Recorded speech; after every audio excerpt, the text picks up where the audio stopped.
Ladies and gentlemen, please take your seats. The program is about to begin.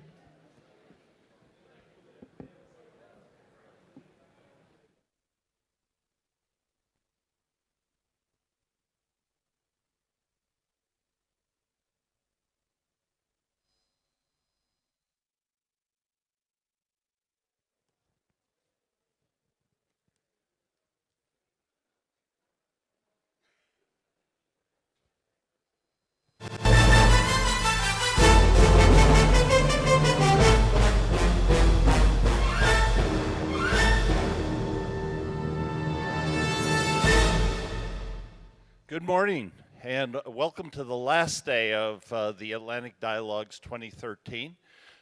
Thank you all for getting up on a Sunday morning. We had a great morning breakfast with the corporate representatives on some really interesting things going on in Africa.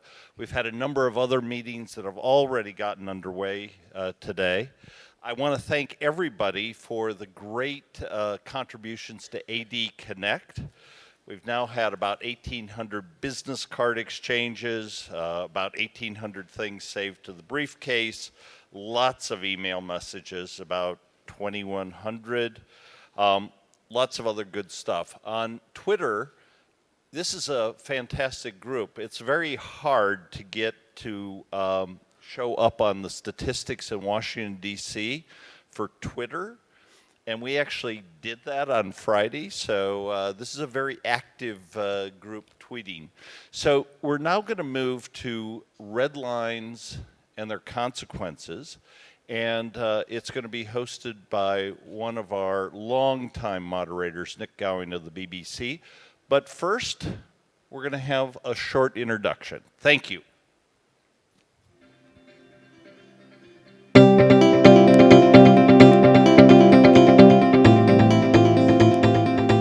Since the end of the Cold War, major security challenges often do not involve the clear use of force by one state against another sovereign power. Frequently, conflicts are characterized by intra-state violence, including multi-party civil wars and state collapse. The proliferation of weapons of mass destruction to actors who have shown a propensity to promote such violence or support terrorist organizations poses a unique problem for the rest of the world. The current crisis in Syria has resulted in the challenge to an international red line. The Iranian pursuit of nuclear weapons could cross a similar line. Do we just stand by until tanks cross borders, or are there humanitarian and military circumstances under which intervention is justified? Under what circumstances should nations intervene to prevent genocide or the use of weapons of mass destruction without a UN Security Council resolution? Is the responsibility to protect simply a right of intervention or an obligation to intervene? What are the 21st century red lines? Well, good morning, everybody. I brought a red line along because it's actually probably the closest you'll get to any kind of definition of a red line this morning. How do we define that in international conflict, domestic conflict, or any conflict? And you've just heard the 4 points which I'm going to try and put to both the panelists, and many of you I know have been involved in issues where red lines have tried to be defined, whether it be genocide, whether it be internal conflict, whether it be potential war, or whatever. So I put that there, not as a joke on a Sunday morning for those of you who've managed to get here on time, but simply because it is probably the easiest thing to do, to look at a red line. But how do you define that? How do you define a red line in the China Sea, where there are enormous issues there between China and Vietnam and the Philippines and also Japan at the moment, which could at any moment lead to something really quite unpleasant, as we know from what Japan has just announced. But we need to try and define in the next 50 minutes what a red line might be, because we are talking about a red line given what President Obama said about Syria, about there being a red line, which might be the use of chemical weapons. Chemical weapons have been used. We're still definitively not sure by whom, although most people have made up their minds. But it did not lead to any concerted action. It did, though, lead to an extraordinary series of days of political developments which have resulted now in Syria giving up chemical weapons. But we have many other things which we can discuss to try and define these red lines, whether it be legally, whether it be politically, or from the perspective of a senior figure who's been working inside military commands and inside Congress. And as I say, I know there are several of you out there who've had to grapple with red lines as well. So who can I introduce you to for the moment to try and help define the red lines, at the same time as which I would like you to think of using your iPad to help us define red lines as well. I'm not going to ask you to vote, but it could be that as you listen to this discussion, in a sentence, you can help define what a red line is, could be, or should be. And that'll help us, and I'll come to you if you want to be recognized to explain what you've said and why. So, red lines and their consequences. First of all, Adama Dieng, who is now the UN Special Advisor to the Secretary General on Genocide. Welcome. But more importantly, or just as important, he was registrar for the Rwanda Tribunal for many years. Therefore, he's seen what the impact of this issue legally has been and can be in Africa. Ana Palacio, who was the Foreign Minister of Spain, currently a member of the Senate, and a lot of experience about trying to help understand, in a moment of crisis, sitting round that European Council table, what the red line might be, even if it's not stated publicly that a red line has been defined. And Mark Jacobson, who's currently with the German Marshall Fund, but he's just come from 2 years working in the civilian side of the NATO operation in Afghanistan for Mark Sedwill. He was the deputy to Mark Sedwill, also for Generals Petraeus and McChrystal, and also worked in Congress for various committees, including armed services and so on. So these are the kind of insights which we can bring you this morning. We have about 45 minutes, so we're not going to sit on our hands, and I don't want this to be back-end loaded, but I'd like you to come into the discussion early on to help define which way this can go on responsibility to protect, on genocide, on Darfur, on Sudan, on so many areas around the world where red lines may be defined, at least in the minds of politicians, even if they're not defined explicitly in communiques and what happens next. Let me first, Anna, come to you, if I may. As a politician and a lawyer as well, how do you define a red line? Well, I would say that in this context, red line is an expression that is used out of aspiration, because a red line is a technical concept of an engine, the speed of an engine that can work before braking. And lawyers, politicians, they try to have certainty, to have, if not red line, black and white. And the problem is that the world is gray. The world has different shades of gray. But we need this certainty, this legal certainty that to conduct the international business. We are in a frontier territory in this area of law. This is international public law. This is evolving. Much has been done, so I think that we have to acknowledge that. But this is law on the making. So frankly, red lines, there are not clear red lines. There are shades of gray, and we have to cope with that. But can I be clear, do you feel comfortable with the principle of even talking publicly about red lines or not? Well, as I say, it's aspirational. We need to get to a legal certainty, a concept that will tell us when intervention is legal and when it's illegal. Today, frankly, we have legal interventions backed by the Security Council, but even in this case, remember Libya. After the Security Council resolution was passed, countries understood that the interpretation that the three leading members, the three permanent members that were leading the intervention in Syria had gone beyond their interpretation. This was South Africa. So, frankly, we have to. This is aspirational. This is on the making. Today, I think that we have to come to the conclusion that having red lines will be very securitizing, it's comforting, but it's aspirational. Right. Remember, if you want to, just write that 1 or 2 lines to me to try and crystallize whatever's in your mind about the definition of a red line, like it or not. Adama, your experience now after the Rwanda tribunal, but now, of course, you have the very difficult issue of genocide. Do you believe that red lines have been defined for you as a lawyer or not? Well, I do agree certainly with Anna. We can speak in terms of giving a precise legal definition of what is a red line.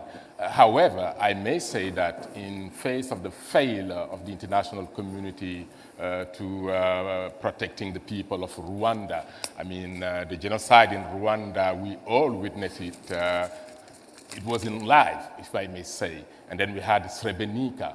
And this is one of the reasons why in 2005, the world leaders did agree that we should no longer allow for crimes to be committed. I mean, they were talking about genocide, crimes against humanity, war crimes, and ethnic cleansing.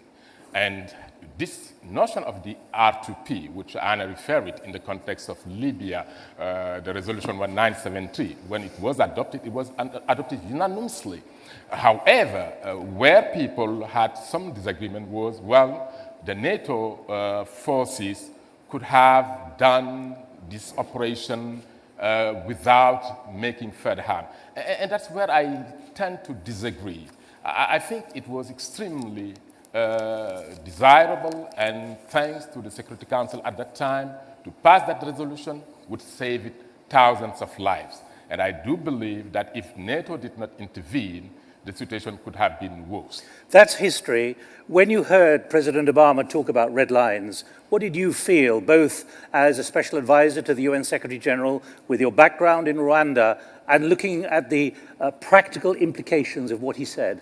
Well, my view was that let's make it clear. Even if what President Obama considered as the red line, the use of chemical weapon is something which is simply unacceptable. And I do believe at some stage that the US administration was looking into how to address this situation. And to my view, it is clear that the red line was reached in the case of Syria with the use of chemical weapon. However, we have to realize that the use of force should not be used until after you have exhausted all peaceful means, and you have to make sure that the humanitarian outcomes, you have to make sure that we will not do more harm, you have to also ensure that it will be done in accordance with international law. Hence, the need for having a Security Council authorization. That is the fifth element which is required for the use of force. Now, I should tell you, there are disagreements. We began to hear them in the green room beforehand. We're talking about political, we're talking about moral, we're talking about legal, and we're talking about legitimacy. Mark Jacobson, you've been on the Hill.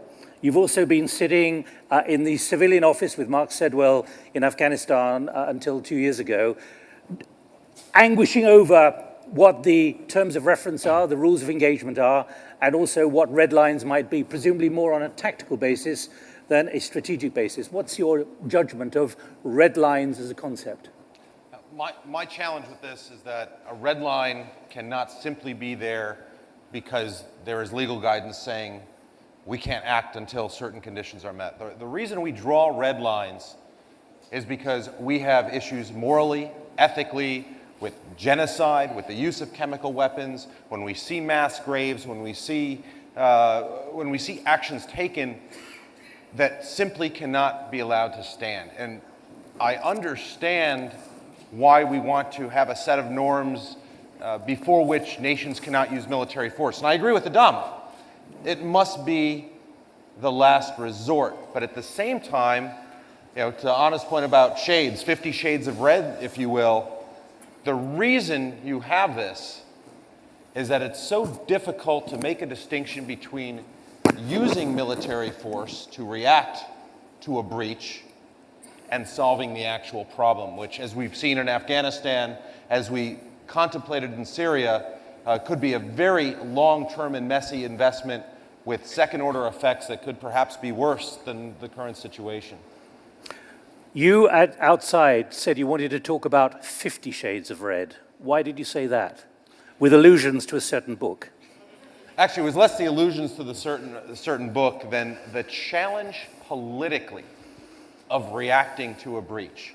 You know, there are as many sorts of possibilities as to what the President Obama should have done in Syria. I know we all may slightly disagree on that. One of the great questions was, should the President have reacted immediately? Should President Obama have gotten on TV and said, my fellow Americans, last night I ordered the armed forces of the United States to attack chemical weapons sites, Syrian Air Force bases, etc.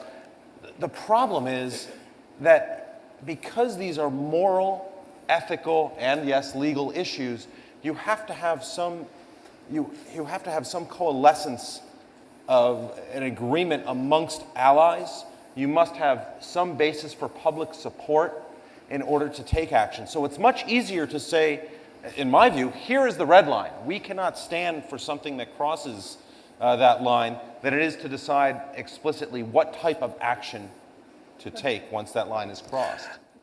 What I'd like to do is invite anyone else. I can see several people, and I might recognize you anyway if you don't put up your hands, but contribute now, can you, to this debate. But let's nail down the Syrian issue. You say a red line. It's a political red line. How would this have gone down? I don't see Senator Murphy here, unless, forgive me if I haven't seen you somewhere. How that could have been sold on the Hill, politically, internally within the United States, but also when it comes to the United Nations. Let's nail this now. It's all very well a politician defining a red line rhetorically in a speech, but what about the legal implications? One quick point, Nick. I cannot think of a time where you had enormous public support on any war. I don't think a leader can expect that they will tell their nation, we are going to go to war and have excitement about it. I was saying earlier that you look at December 8th, 1941, the population of the United States was still not thrilled with the idea of going to war in Europe. Yet you have a great moral dilemma, a great security threat. I think that it's for leaders to explain to their nations why such a tragedy, the use of force, and the potential force of loss of life is necessary. Anna. Well, but what we are forgetting here is that it's not just about human rights.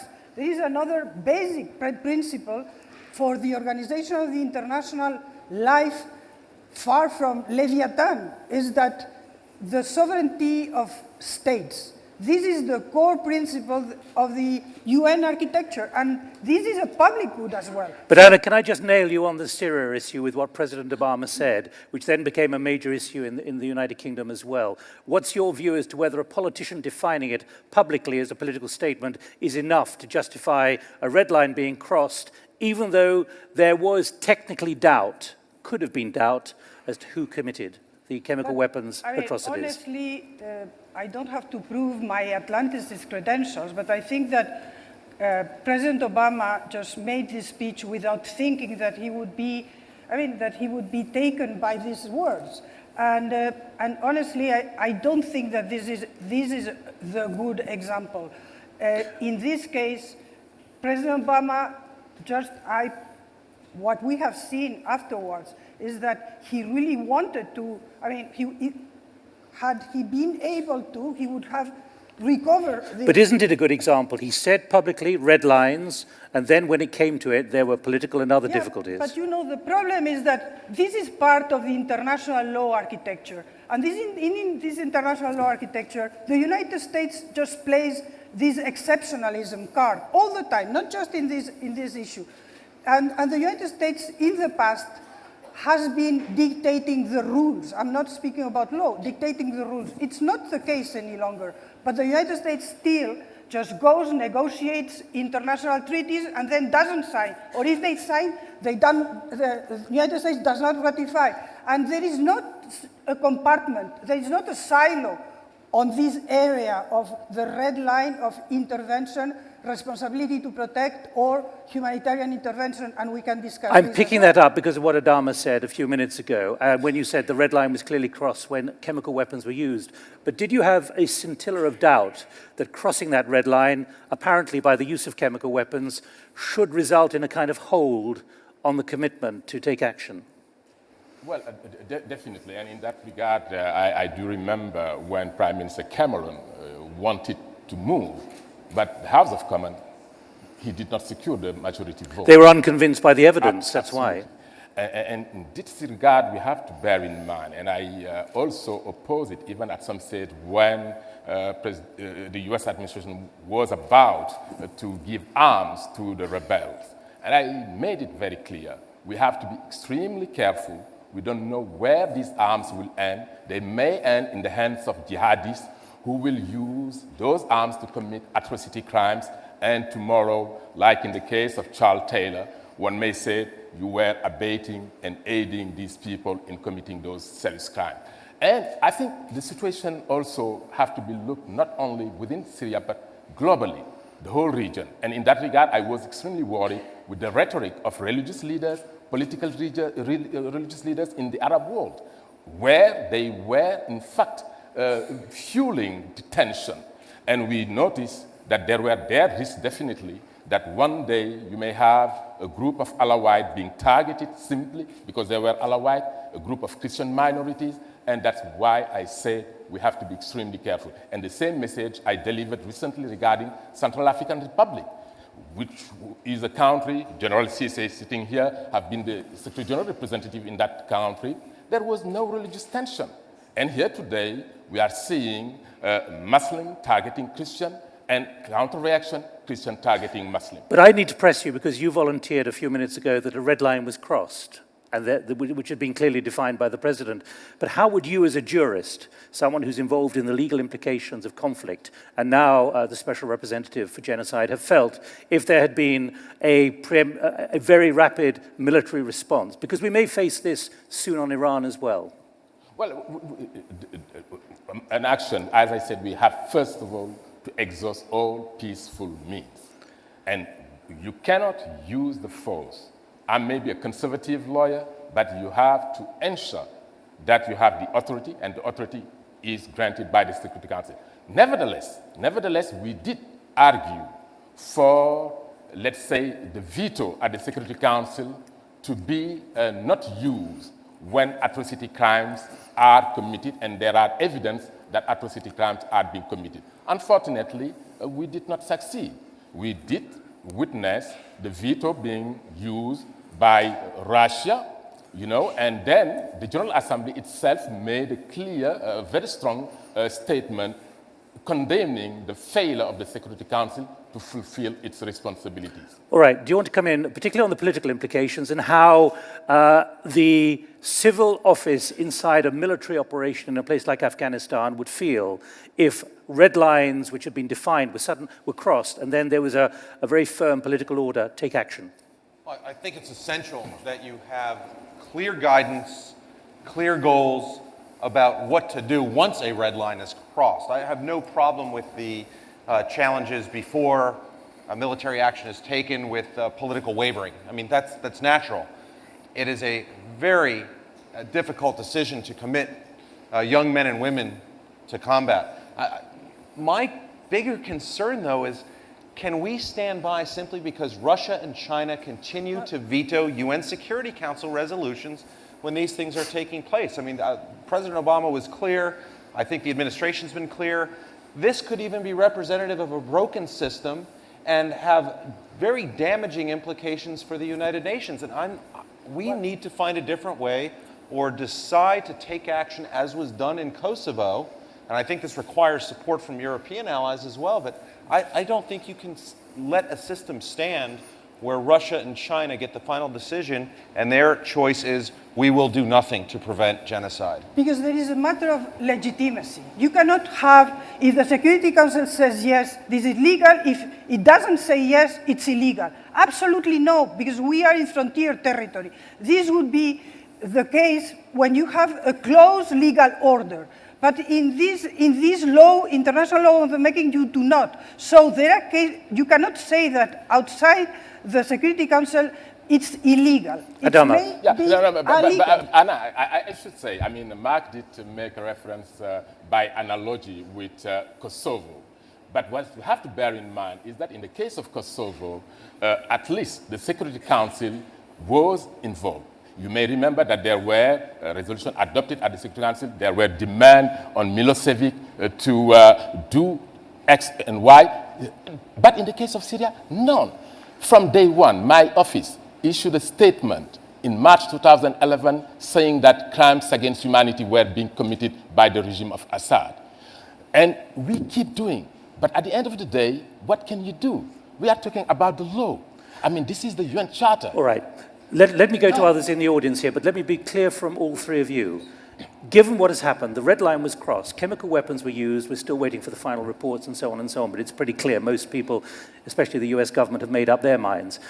But in the end, an extraordinary series of diplomatic sequences has happened since, with Kerry saying in London 4 weeks ago, why don't they start taking their chemical weapons out within a week? And then within a few hours, we have this commitment from Syria. Could it be that no military action has actually produced something which is far better than the military action which might have been thought about? Nick, but it was the threat of military action, I think, that made that possible. Anna? I fully agree. And frankly, in the case of Syria, it's not that sure that the fifth condition established by the doctrine on responsibility to protect, which is that the action will bring a net benefit to the population that is directed Adama? to, doesn't, I mean, it was not clear that it would happen. A military intervention would make a situation better for the population, as you have said. Exactly. I mean, that risk. But at least today, one can say that the destruction of the chemical weapon is already a success. Absolutely. Because had an intervention taken place, a military intervention, God only know what would have happened. And therefore, let's give still a chance to peace. I mean, the efforts by Kerry, Lavrov, Lakhdar Brahimi, I'm sure at the end of the day, reason will prevail. However, let's not foolish ourselves. Right.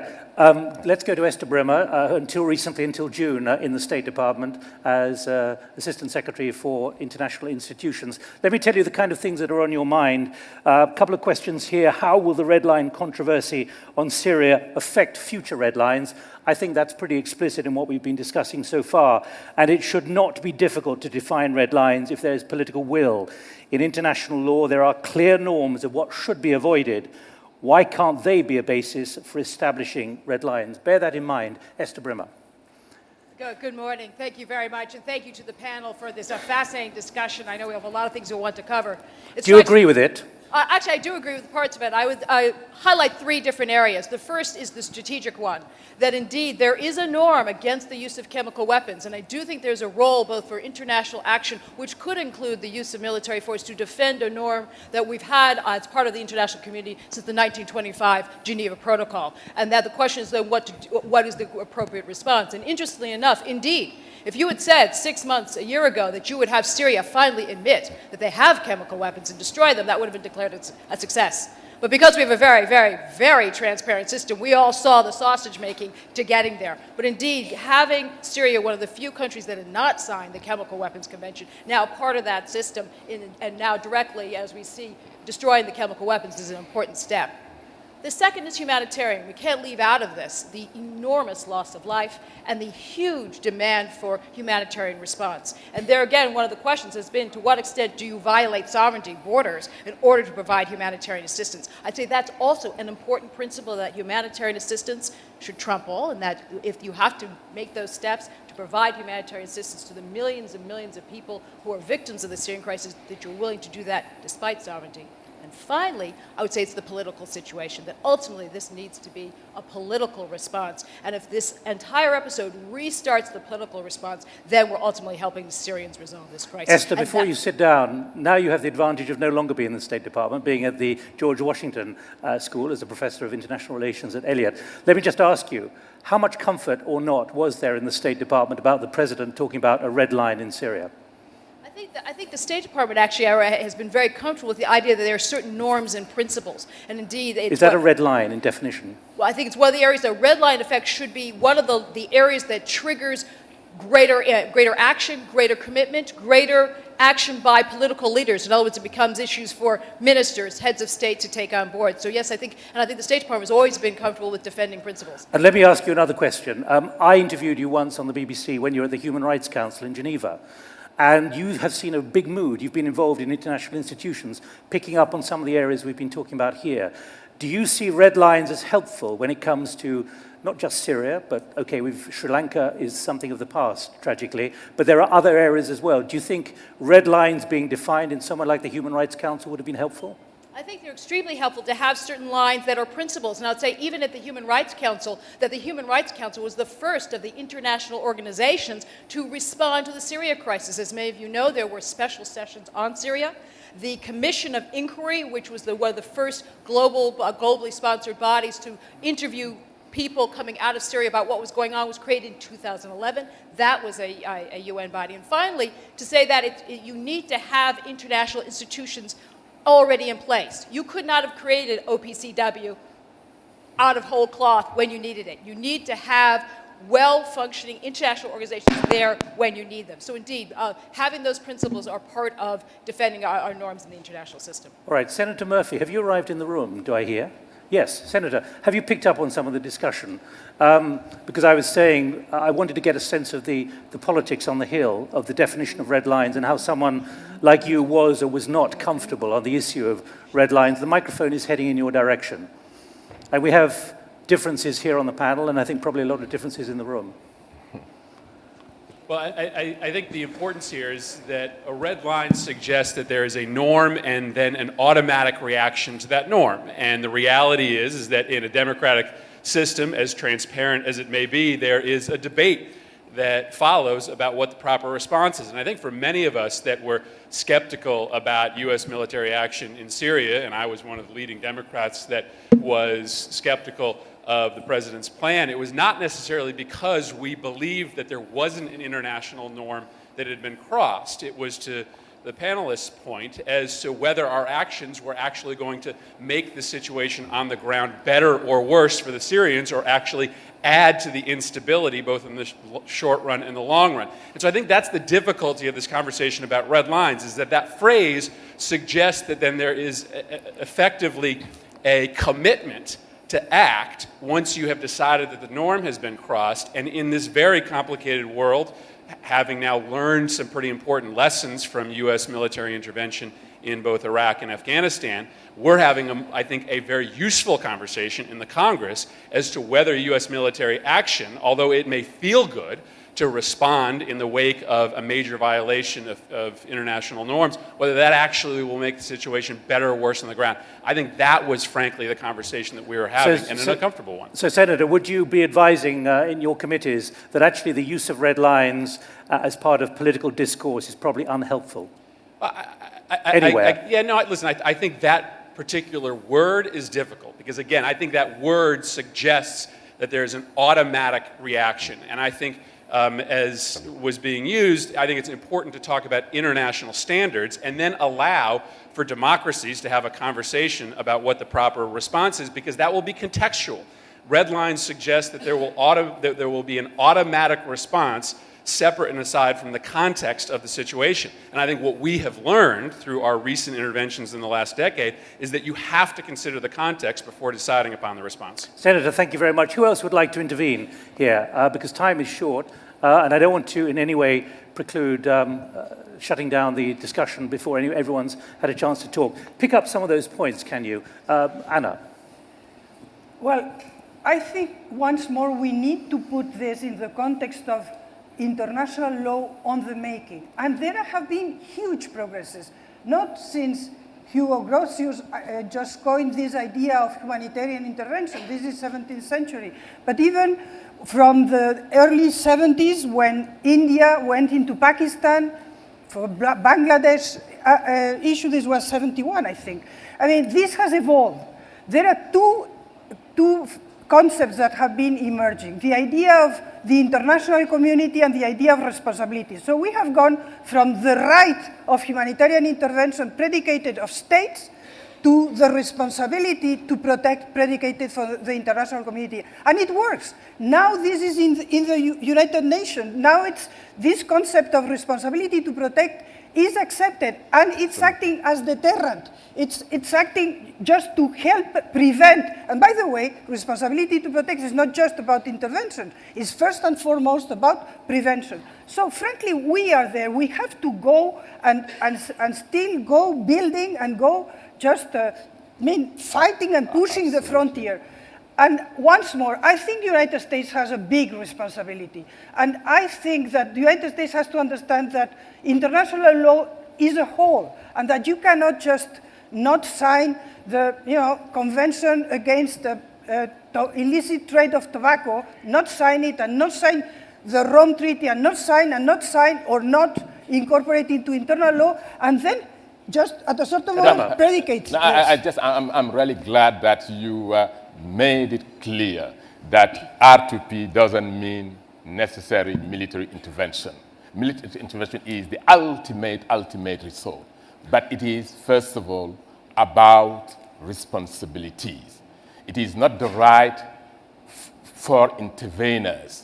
It is first and foremost the responsibility of state to protect population who are at risk of being victim of genocide, crimes against humanity, war crimes, and ethnic cleansing. And more importantly, it has also introduced a new dimension regarding sovereignty. Sovereignty is no longer seen as something which is there, which is, I would say, protecting. They say, no, sovereignty is responsibility. If as a state you fail to protect your own population, you lose your legitimacy. If as a state you fail to protect your population, it is the duty of other states to come and rescue them. And I think this has been used clearly in the situation of Mali recently. And the Mali government, transitional government itself, did ask for the international community to come and rescue the civilian population. And this was a clear illustration of the second pillar of R2P, which is composed of 3 pillars. And now, if you take the situation in Central African Republic, I was extremely worried recently, and I made it very clear, saying that the international community has to stand up and protect the population in Central African Republic. I know that you are very much involved in Syria, in other places, but you have also to come and protect let me pick up the on that, Central African Republic people. I'm not stopping you on this point. Can I respond? I'm not stopping on this point, but can I tell you what the thoughts are from out there? Neil, this from Mosharraf Zaidi. How do interventionists view the success or failure of intervention in Libya? What has been the fallout for friends in Mali, Niger, Chad, Senegal, and other countries in the region? So let's just keep that argument going. Let me try and respond, and I'll integrate Mosharraf's comment as well. I'm glad to hear you say that when a state takes certain actions or fails to take certain actions, there is a point beyond which there is no longer, or R2P no longer simply means a legal right of intervention, but there is an obligation, political, as Esther pointed out, or moral, to intervene. But to get to Senator Murphy's point, how we do that is going to be absolutely critical. For example, I don't know how you intervene in Syria in response to the breach of a red line on chemical weapons without having a clear plan to address the multidimensional civil war. You can't decouple the two. So you can't have this immediate, emotional, automatic reaction to the chemical weapons issue without having a plan for the larger problem. And to get to the comment from the audience, this is the challenge with any sort of intervention. You must judge it not on the fact that the international community reacted, but to what degree are you solving the root causes of the problem and not simply the symptoms. So Adama, just picking up on the point you were making, you've now taken over as special advisor in the last 2 years. If what is happening and has been happening in Sudan and Darfur were to happen now under your watch, what do you believe would happen in terms of what has been happening in Darfur with the Janjaweed and so on? Do you think something has changed or not? Well, although I'm still concerned about the situation in Darfur. But in terms of the red lines of intervention? But we have not yet, I think, reached what one may call the red line. However, However, we have to be extremely vigilant because the current situation in the Nuba Mountain is in the, or if you go in Blue Nile, is a situation we have really to look seriously. And in that regard, I'm addressing in a couple of days the AU Special Envoy and mediators. I'm going to discuss it with President Becky. We have to be extremely careful. And Africa here can give lessons. Should a red line have been very clearly defined on Darfur? And if we were now where we were a few years ago, do you believe that would have been helpful or not? Well, you remember in 2003, there was a debate, and Sudan did oppose, at the time, even the possibility of a peacekeeping being put in place. And I think we have to realize one thing. The Security Council cannot be consistent. The Security Council cannot be consistent, and I think the world leaders were very clear in 2005, if you refer to paragraph 139 of the summit outcome document. I mean, they did say on a case by case. What does it mean? That means you will handle the case bearing in mind your economic interest, your selfish interest, and that's where the moral issue comes in. That's where Secretary General Ban Ki-moon and the ICSS members at the time were saying there is a need to really bring some moral in the Security Council to make sure that there will be no veto when atrocity crimes are being committed. Because that brings us on to another question. We've got about 15 minutes to run. Isn't the current problem, this from Neelam Dio, isn't the current problem over red lines related to a refusal to reform the UN Security Council? That's one sentence describing a whole bundle of problems. Anna. Absolutely, absolutely. There is a perception. In the end, all this depends on legitimacy. And legitimacy is a very subtle concept that implies world public opinion. And today there is an awareness that because of two members that have a veto power just say no, they cannot just define what is legal or what the international community should do. So yes, the Security Council should reflect today's world. The Security Council reflects the world after World War II. It's a bit like what I said about the World Bank. We need to review, we need these institutions. We cannot just, if we didn't have United Nations, we should create United Nations. We have United Nations, but there must be a willingness to adapt United Nations to the world of today. And what has to be done then? What has to be done? Well, first review I know that now I'm getting into the aspirational field because in the end, politics is a dirty business. Politics is about making compromises between your values, your principles, and your interests. And if you have a veto power in the Security Council, you don't want that others have it, or you don't want to give it up. So what must be done? I think that there should be a general rethinking, because if not, what will happen is that United Nations will become irrelevant. We will have a proliferation of Gs, whatever, and what is more crucial and more worrisome is that we will be leaving the area of law. We would be in a slippery slope towards this, this consensus, this peer pressure, and this soft law, and all these instruments that what they mean is that you are leaving the security, the certainty zone of that law brings. But I should say that really the world has changed. I mean, 20 years ago when we were in Vienna for the World Congress on Human Rights, we made a call. Today you have the High Commissioner for Human Rights. Today you have a special advisor dealing with sexual violence, etc. I think, and today even the Security Council is dealing with human rights issues.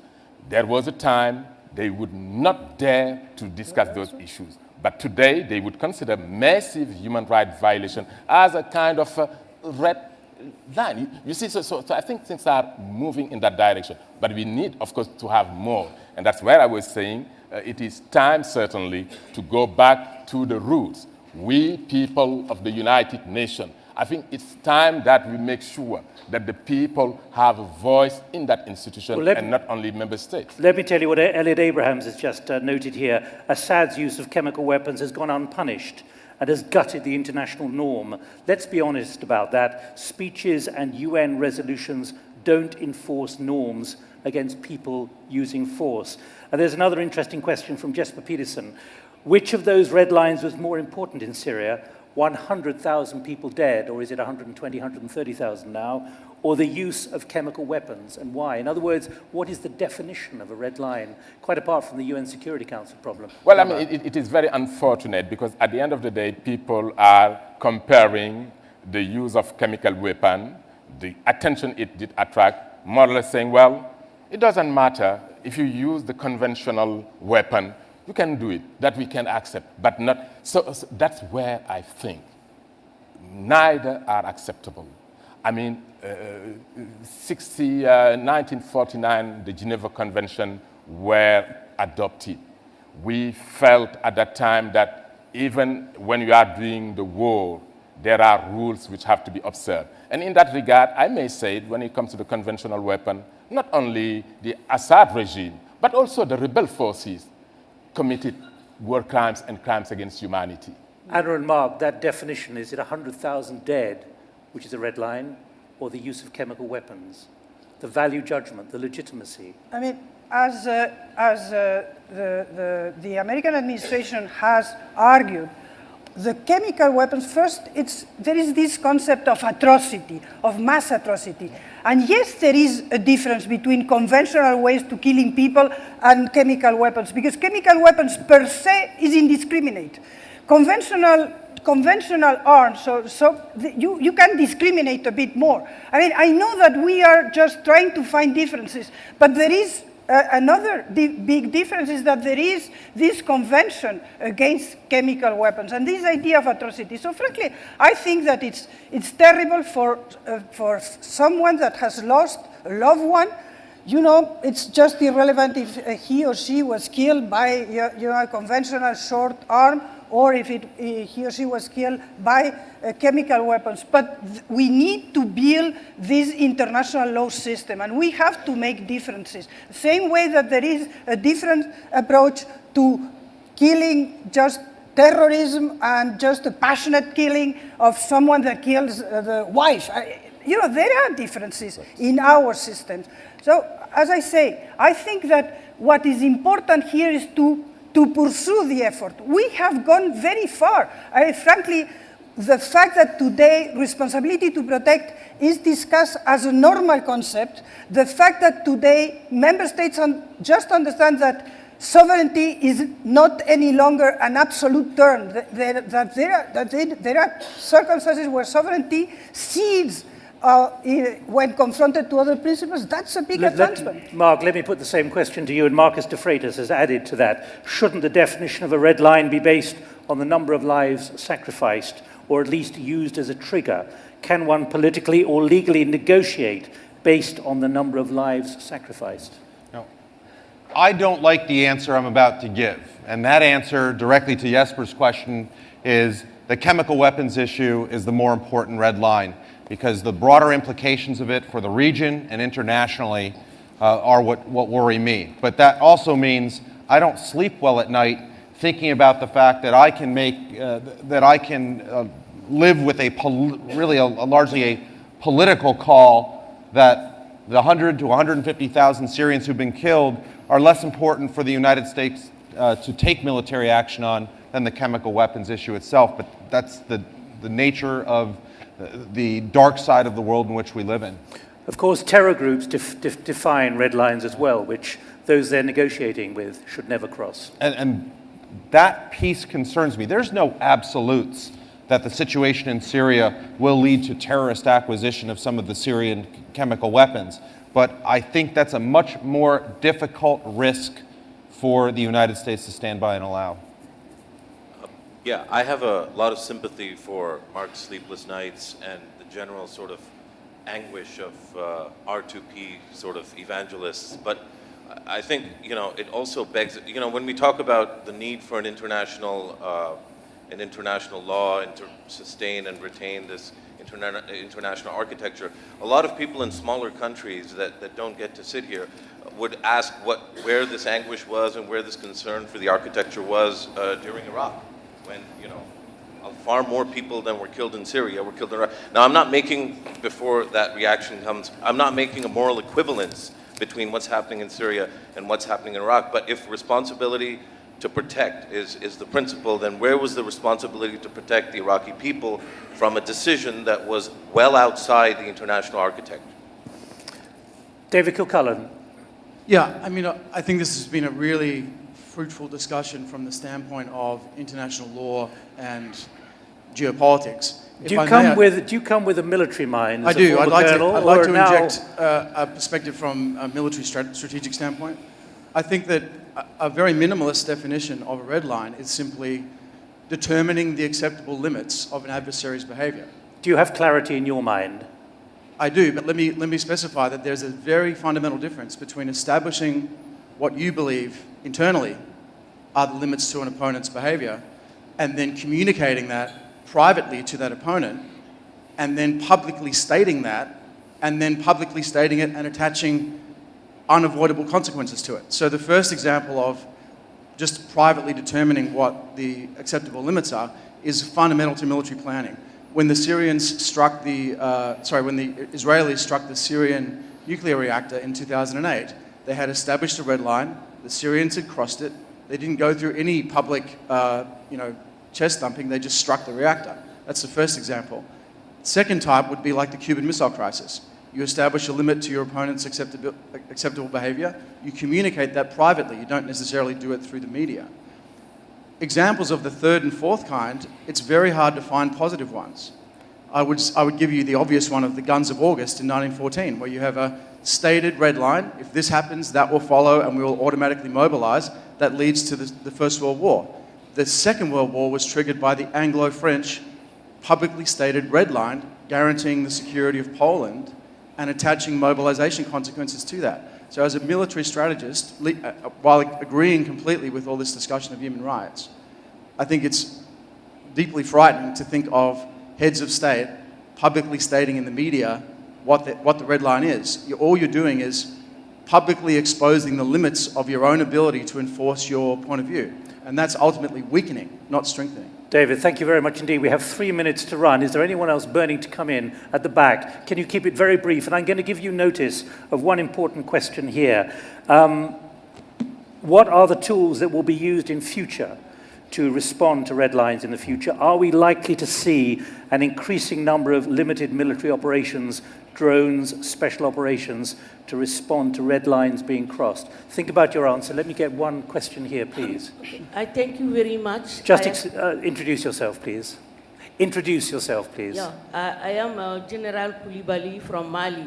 I am the chairperson of the National Commission Against Proliferation of Small Arms and Light Weapons. So I am very happy to be there today because what I can say, you are talking about chemical weapons. I agree with you. But in my country and in all the sub-regions, our big problem is the circulation of small arms and light weapons. Believe me, we do have a big problem with that one. And one of the challenges, jihadists know we don't have enough money, financial resources to fight them. So they are there with everything, and we do have problem among our small forces to train, to sensitize the population, to do everything it's necessary. So we agree. In the last June, I was there in New York to sign ATT for my country. We do have a convention, sub-region convention, but we have problem to implement everything, all these instruments. So I don't know. I have a lot of things to do to tell you, but I'm sorry. I want just to say we do have problem in Africa, in our sub-region. We don't know how to do. I have a red line looming in 3 minutes, so that's why I'm putting up my hand. That question I put to all three of you about future red lines or the more specialist way of tackling them rather than a massive assault, something far more far more targeted and clear. Mark. Well, to General Kiobali's point, that is why there is an imperative to remain engaged in the world for all of us, and especially for the United States from my own perspective, because if you do not remain engaged in the world and try and preclude some of these challenges before they metastasize, then you will end up with more situations where you may put red lines into place, as Dave Kilcullen has pointed out, that can create more problems than they're worth. Anna. Well, frankly, we are speaking about red lines when you compare, when you weigh human lives, humanitarian intervention, and sovereignty. What you spoke about is a different issue of red lines. What I think is today, saving lives today is a hard sell. So frankly, yes, I may not like it, but I think we will have drones, yes. Adama. I simply would say that I hope we'll not have to recourse to any red line, because I do hope that... Can I be clear? Recourse to talking specifically, explicitly about a red line, even though there is absolute clarity of a line which mustn't be crossed. I'm just trying to be clear about that. Well, I'm clear about that. I know what we are going to... But what I want to say is that we have to invest on prevention. We have to invest in prevention both at the national, regional, international level. And that is why R2P is there. That is why even the African Union, in its constitutive act, drawing lesson from the failure of the OAU to protect the people in Rwanda, did put a specific provision, Article 4H, meaning in any situation which may lead to genocide, war crimes against humanity, it is the obligation of the member state of the OAU to intervene. And thank God they were able to rescue the situation in Burundi. The Organization of the African Unity played a great role. Thanks to them, it was possible finally to control the situation. That's where I said at the regional level, effort have to be made. But as I said, we have to invest on the youth. And this is a project I was discussing with you earlier, the Genocide, the World Memory Film Project. We have to make sure that the future generation of this world will be all peaceful lovers and will make sure that atrocity crimes will no longer occur. Let me give you just two final thoughts here from Howard French. Why are the 5 million Congolese not relevant to red lines? Isn't the discussion about Syria and it's 150,000 dead? It's gone up, has it now? That's the current estimate. I'm sure you're right, but in terms of the audit of this, how unfortunate, how arbitrary. And also from Todd Lindbergh, before there were atrocities committed on both sides in Syria, Assad decided to open fire on peaceful protesters. Was that not the time to act? Was that not a red line? I've reached the red line of 10 past 10, exceeded it by 1 minute, but I think this has been a very rich debate, and I'm glad you all had an extra hour in bed, which made you more engaged and able to join us as we tackled the red line. I tell you, for the last hour, I've been hovering on the red line, and I'm not sure which side I'm on at the moment, but thank you all very much indeed. It's coffee time. And thank you, Nick. That was terrific.